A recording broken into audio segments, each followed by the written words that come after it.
L'histoire du jeu vidéo est faite d'innovations. Graphisme, son, narration, de nouvelles frontières sont fréquemment franchies. Pourtant, il y a un élément qui évolue peu depuis plus de 2 décennies. La manette. Avant, les manettes avaient des formes très variées et parfois étonnantes. On le voit bien sur cette frise chronologique, ce n'est qu'à partir de 1995 qu'elles commencent à se ressembler en adoptant 2 poignées. Mais alors pourquoi ce design est-il devenu incontournable ? Voici l'histoire de cette manette.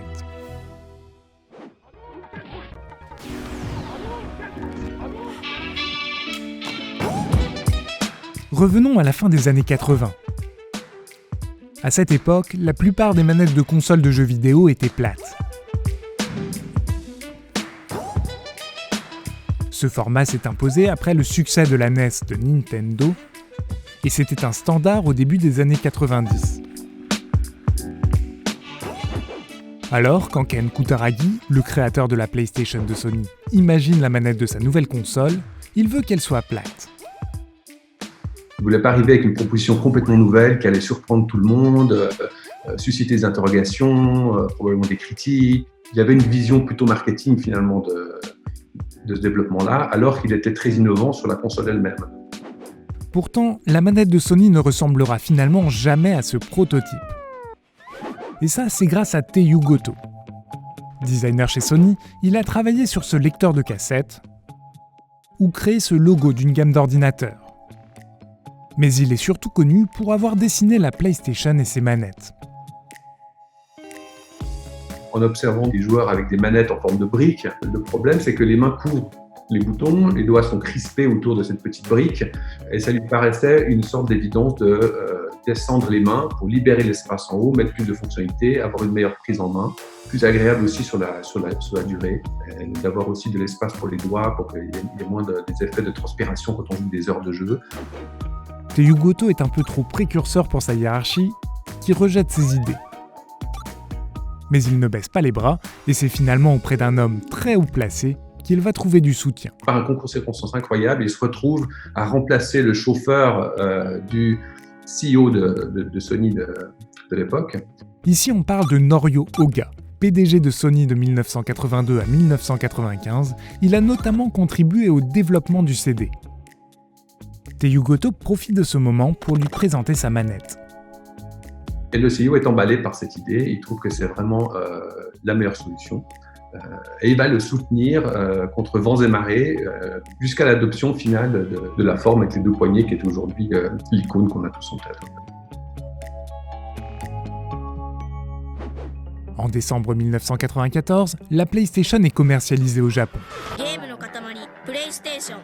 Puis en septembre 1995, on la découvre en Amérique et en Europe. La PlayStation, je ne sais pas ce que c'est. Le monde du jeu vidéo, lui, s'initie rapidement aux manettes à poignée de Sony. Ce qui va contribuer à leur succès, c'est l'essor des jeux en 3D, pour lesquels cette console est conçue.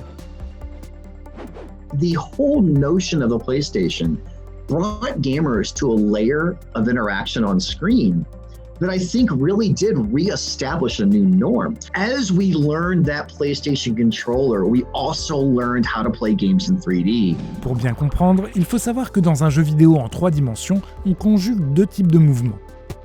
Le déplacement du personnage et les mouvements de caméra à l'intérieur du jeu. Avec la première manette de PlayStation, les joueurs utilisaient la croix directionnelle pour gérer les déplacements. Et les gâchettes servaient à gérer les axes de caméra. Players never had to worry about 3D rotation before. That was the strangest thing because in the older consoles, even when you had 3D, you were mostly on rails, right? So Star Fox flew you through, but the game did the flying for you. Sur la Nintendo 64, sortie 2 ans plus tard, un mini joystick permet de gérer les déplacements plus efficacement. Sony riposte donc en proposant dès 1997 une manette équipée de 2 joysticks. Je ne sais pas exactement si on peut appeler ça un trait de génie, ou si on peut appeler ça une bonne intuition, ou si on peut appeler ça un coup de chance. Avant les joysticks Sony, on met deux sans trop savoir pourquoi. En fait, au départ, c'est pas tellement utilisé, puisqu'on considère qu'il suffit de 1 pour diriger le joueur. Il faut attendre plus de 2 ans pour que des jeux comme Quake 2 ou Medal of Honor Underground proposent une véritable utilisation du second joystick de la manette PlayStation. On s'en sert désormais pour orienter la vision en même temps que l'on se déplace avec le joystick gauche. La forme de la manette prend alors tout son sens. Au début des années 2000, la manette avec 2 poignées et 2 joysticks devient donc la référence pour les consoles qui succèdent à la PlayStation.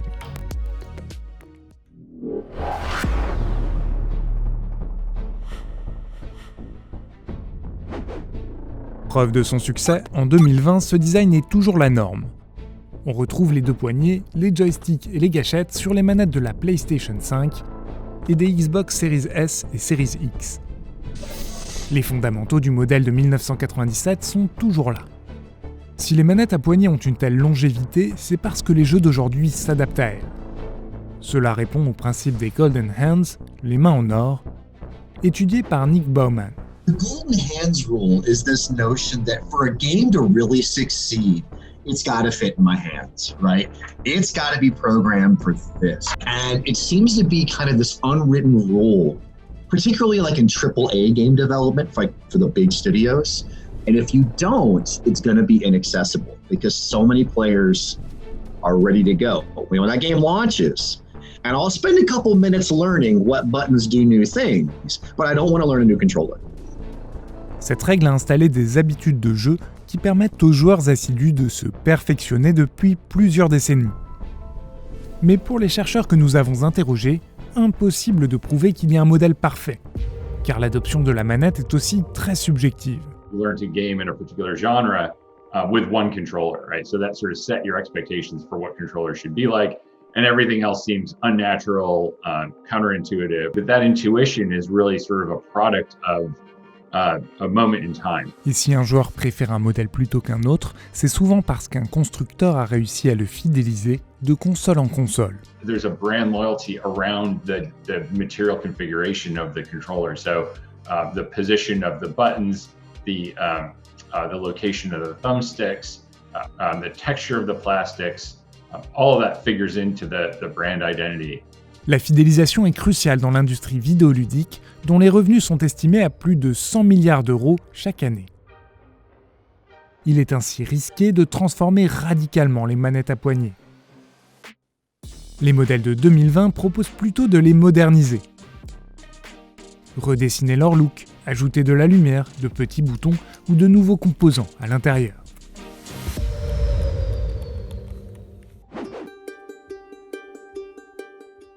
Alors, elle a beau être iconique, cette manette à poignée est concurrencée. À la fois par l'écran tactile du smartphone, qui s'est imposé comme le premier marché vidéoludique dans le monde, et le clavier et la souris utilisés pour jouer sur PC. Plusieurs études, comme celle-ci, observent que les revenus du jeu vidéo sur PC dépassent celui du secteur des consoles quand on compte uniquement les revenus des jeux. Ce marché a été dynamisé par des jeux jouables gratuitement en ligne comme Fortnite ou League of Legends, qui est d'ailleurs, comme beaucoup de jeux de stratégie, plus difficile à jouer avec une manette.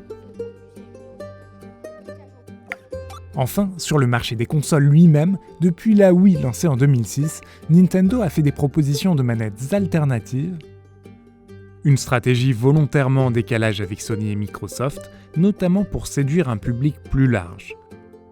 Mais la firme japonaise a quand même proposé en option des manettes à poignée. Preuve en est que ce design reste la norme coûte que coûte. Et vous, quelle est votre manette préférée? Dites-le nous dans les commentaires. Moi personnellement, c'est celle-ci. Toutes les manettes filmées pour ce sujet appartiennent à l'association MO5. Je vous mets le lien vers leur site ainsi que toutes mes sources sous la vidéo. Merci de nous avoir suivis.